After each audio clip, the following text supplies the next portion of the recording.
guys! Tara samahan niyo ako sa aking journey for today's video. Pinag-fill up ko na nga dyan yung patient na nagsasubmit ng specimen niya. Dinikitan ko na rin ng stub and tinatakan ng date yung form niya para sa payment. Nilagyan ko na rin ng number yung tube na sinubmit niya para hindi magkapalit-palit. In-encode ko na rin yung information niya sa database namin. Then chinek ko kung okay na ba yung fini-fill upan niya at nung mapansin ko ang kulang, pinakompleto ko na sa kanya. Then saka ko binalik yung form and then in-instructan na rin para sa next step niya. In-explain ko na nga rin sa next patient kung anong proper na lagayan ng specimen na isasubmit niya kasi machine yung magbabasa.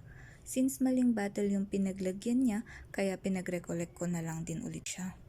Sunod ko naman ginawa habang wala pang pasyente is yung i-double check kung tama ba yung spelling ng mga pangalan nila and kung tugma ba yung information nila sa database at receiving form namin. May mga instances kasi na nagsasubmit sila ng form pero iba yung pangalan na nakalagay.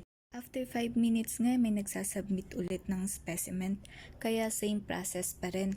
Accept yung specimen, fill up sa receiving form, lagyan ng number yung tube, dikitan ng stub, tatakan ng date yung form para sa payment, encode yung patient information sa database.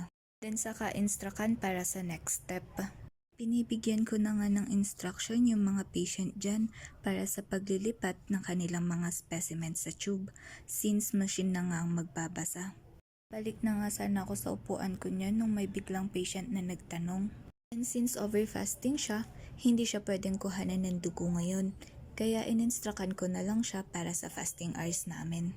And pagkatapos ko nga dyan, inayos ko na yung mga stub para hindi ako mahirapan sa pagkuha. Hanggang dito na lang muna guys. Don't forget to like, share, comment, and subscribe. Paki-hit na rin po yung bell button para lagi po kayong updated sa mga bagong videos na i-upload po natin. Yun lang guys.